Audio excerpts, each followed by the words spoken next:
ஆனா இவங்க எல்லாருமே உதயநிதி அவர்கள் பின்னாடி இருப்பாங்களா அப்படிங்கிறது தானே ஒரு கேள்வியா மாறுது. இன்பநிதிக்கு பின்னாடி நிக்க தயாராகிட்டாங்க. பிரபல ஜோதிடர்கள் எல்லாம் வீட்டில் போய் பார்த்துக்கிட்டு தான் அதில் உதயநிதிக்கு இப்படி இருக்கு அப்படிங்கிறத அவங்க சொன்ன உடனே சரி ஓகே அதுக்கு பிறகு இவர் தான் அப்படிங்கிறத கொண்டு வந்து கட்சிக்குள்ளால எல்லாத்தையும் ஏற்றுக்க வச்சுக்கிட்டாங்க. மோசமான ஒரு அம்மா தான் அது, ரொம்ப டேஞ்சரஸ் கனிமொழி அப்படி நீங்கள் டேஞ்சர் ஆமாம் உமன் அப்படின்னு நீங்கள் எடுத்துக்கலாம். ஸ்டாலினை விட திறமையான ஆள். நீங்கள் அதை நீங்கள் நல்லா மைனூட்டாக பாருங்கள். அது எந்த சந்தர்ப்பத்தில் என்ன பண்ண போகணும்னு தெரியும். நிச்சயமாக திமுகவுக்கு அழிவு ஏதாவது நடந்தால் அந்த அம்மா மூலமாக நடக்கும். ஓகே, அது வந்து உதயநிதி தலையெடுக்கும் போது வரும். அவர் ஸ்டாலின் வந்து போகக்கூடிய இடத்துல அந்த தூத்துக்குடியிலேயே அடக்கி வச்சிருப்பாங்க அந்த அம்மாவை. வெளியே வந்து விட்டுருக்கவே மாட்டாங்க. இவங்க வந்து அனுமதிக்கவே மாட்டாங்க. ஆனால் உதயநிதி எல்லா இடமும் போவார். நிச்சயம் பாருங்க, நீங்க சொல்ல இந்த பக்கம் ஒரு அன்பில் மகேஷ் பொய்யாமொழியுடைய கிராஃப் மேலே ஏறுது அப்படின்னா KN நேரு வந்து கீழே இறங்குறாரு. திமுக தோல்வியை வரக்கூடிய தேர்தல் வாய்ப்பு இருக்கு. அப்படி வரும்போது தான் இவங்களுடைய உண்மையிலே கட்சியினுடைய பூகம்பம் என்ன வெடிக்க போகுது, எங்கெங்கெல்லாம் செதறுங்கிறது அப்போ வரும்.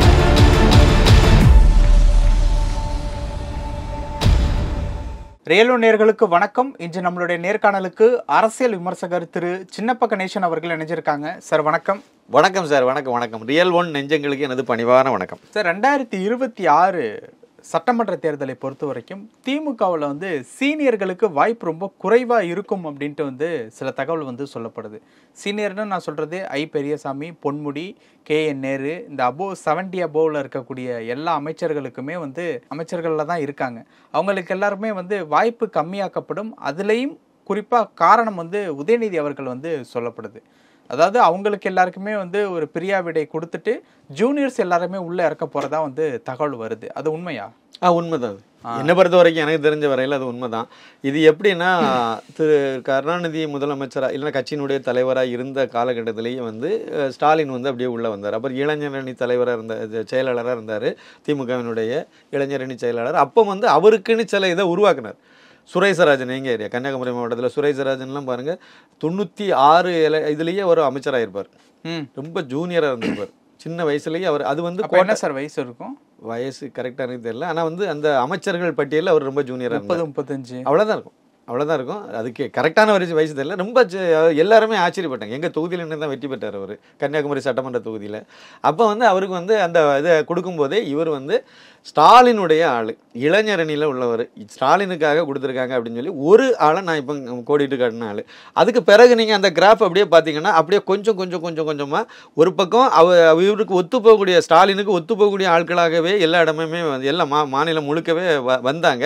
இன்னொரு பக்கம் துரைமுருகன் உட்பட சீனியர் தலைவர்கள் எல்லாம் இவரை அங்கீகரிச்சுட்டாங்க. முதலாவது முரண்டுகிட்டு தான் நின்னாங்க. அப்புறம் கொஞ்சமாக சூழ்நிலை வேற வழி இல்லை. இவரை தான் திமுக தொண்டர்கள் ஏற்றுக்கிட்டாங்க. அதானே உண்மை. நம்ம அதை ஒத்துக்கணும்ல. மக்கள் ஏற்றுக்கிட்டாங்க எல்லாம், அது வேற கதை.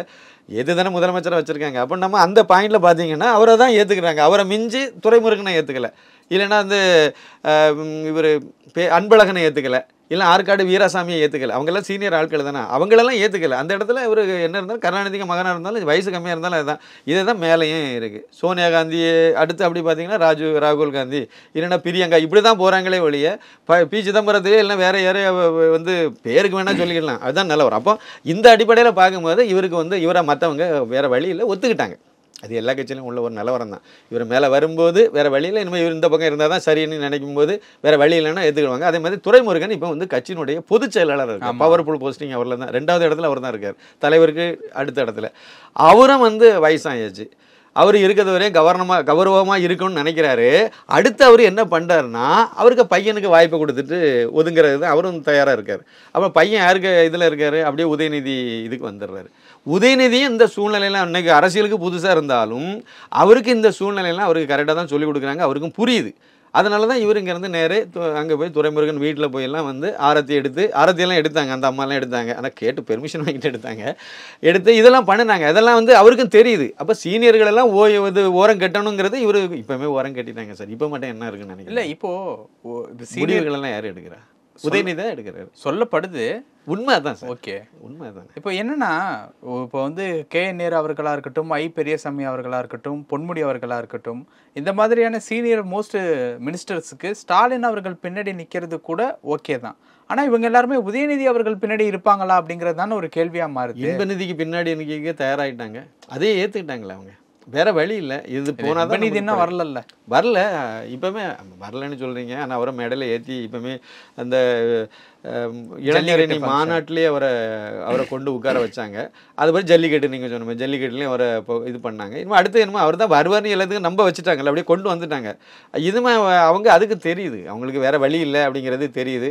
அவங்க தான் இன்னைக்கு, ஏன்னா வேற யார் இருக்கா? கனிமொழிக்கு பின்னாடி எத்தனை பேர் போகிறாங்க பாருங்கள், சீனியர் ஆளு தானே. அந்த அம்மா பின்னாடி யாராவது போகிறாங்களா? ஆனால் எனக்கு என்ன ஒரு இதுன்னா, அது ஒரு மோசமான ஒரு அம்மா தான். அது ரொம்ப டேஞ்சரஸ் கனிமொழி அப்படி நீங்கள் டேஞ்சர், ஆமாம் உமன் அப்படின்னு நீங்கள் எடுத்துக்கலாம். ஸ்டாலினை விட திறமையான ஆள். நீங்கள் அதை நீங்கள் நல்லா மைனூட்டாக பாருங்கள். அது எந்த சந்தர்ப்பத்தில் என்ன பண்ண போகணும்னு தெரியாது. அந்த அம்மா அதுக்கு சரியான சந்தர்ப்பம் எந்த அறிகுறியுமே தெரியல, வெளியே தெரியல. ஆனால் சரியான சந்தர்ப்பம் வரும்போது அதுவும், ஏன்னா அது அந்த அம்மா மட்டும்தான் இப்போ உதயநிதிக்கு எதிரான ஒரு இதில் இருக்குது, அது மட்டும்தான் இருக்கு. அதுக்கும் உண்டான அறிகுறி எதுவும் தெரியலையே சார், வெளியே சொல்லலை, பாசிட்டிவான்னு சொல்லலை. இப்போ தஞ்சை பகுதியில் நேற்றுக்கு ஒரு கலெக்டர் 3 வயசு குழந்தை கற்பழிக்கப்பட்டதுக்கு அந்த குழந்தைக்கு மேலேயும் தப்பு இருக்குன்னு சொல்லிவிட்டாங்க. ஆமாம், தஞ்சை ஏரியா அந்த டெல்டாவில்.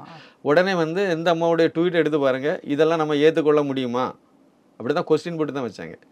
அதை முழுக்கையில் அவங்க கருத்து சொல்லாமே இருந்துட்டு போகலாமே.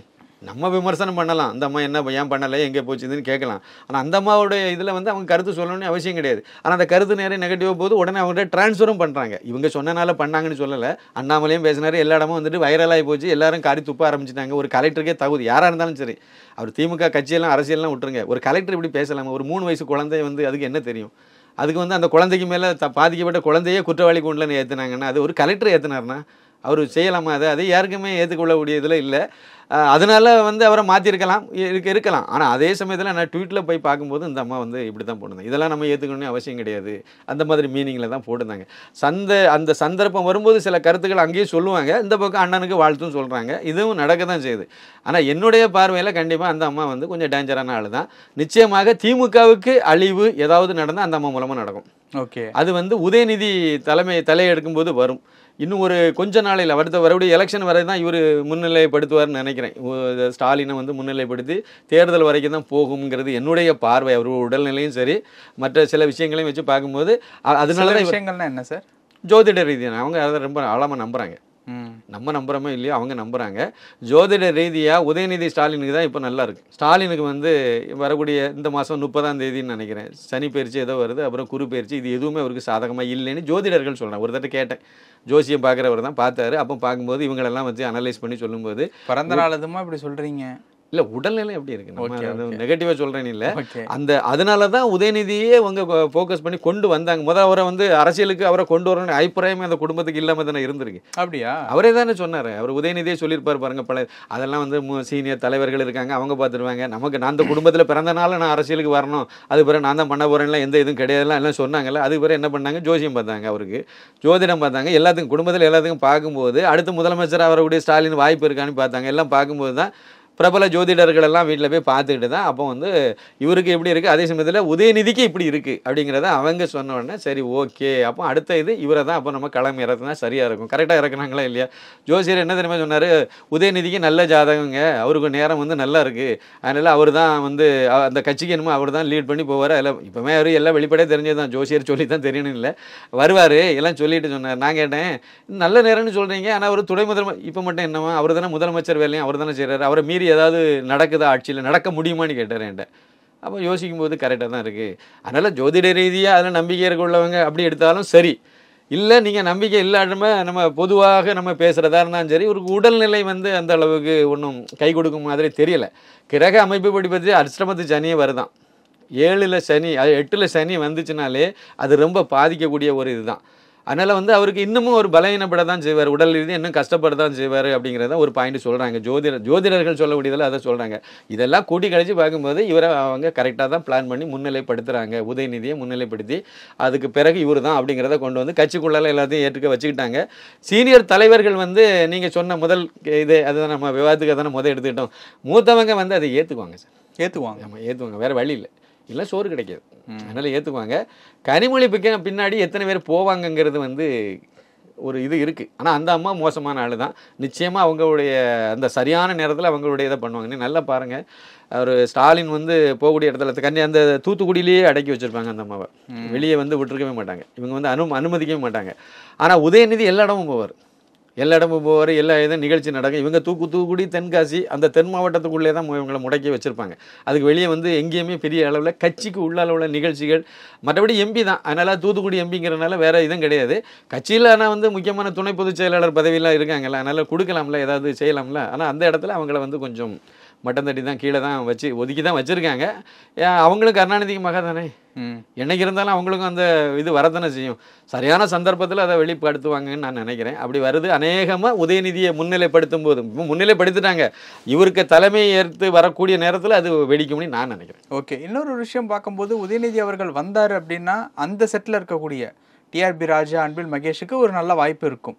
இப்பவும் அவங்க நல்ல லெவலில் தானே இருக்காங்க. இல்லை, மினிஸ்டர்ஸாக தான் இருக்காங்க. நான் சொல்கிறது அடுத்த கட்டம் நிதித்துறை அமைச்சர் கட்சியில் நிச்சயமாக இருக்கும். நீங்கள் திருச்சியை பாருங்கள், நீங்கள் இந்த பக்கம் ஒரு அன்பில் மகேஷ் பொய்யாமொழியுடைய கிராஃப் மேலே ஏறுது அப்படின்னா KN நேரு வந்து கீழே இறங்குறாரு. இல்லை, அவங்க வீட்லேயுமே இன்னொரு ஆள் வந்துட்டாங்கல்ல, அதான் பையனை கொண்டு வர்றாரு, எம்பியை தான் கொண்டு வராரு, வாரிசை கொண்டு வருவாங்க. அப்போ அடுத்த லெவலுக்கு அவங்க போகும்போது இனிமேல் இவர்கிட்ட மோதுன்னு நமக்கு வந்து பாதிப்பு தான் அப்படின்னு நினைக்கும்போது அவர் கன்வின்ஸ் ஆகிட்டு பையனை ஃபோக்கஸ் பண்ணிட்டு போயிட்டே இருப்பார். அவ்வளோதானே. ஆனால் KN நேரு எல்லாம் கொஞ்சம் ஆக்டிவாக தானே இருக்காரு.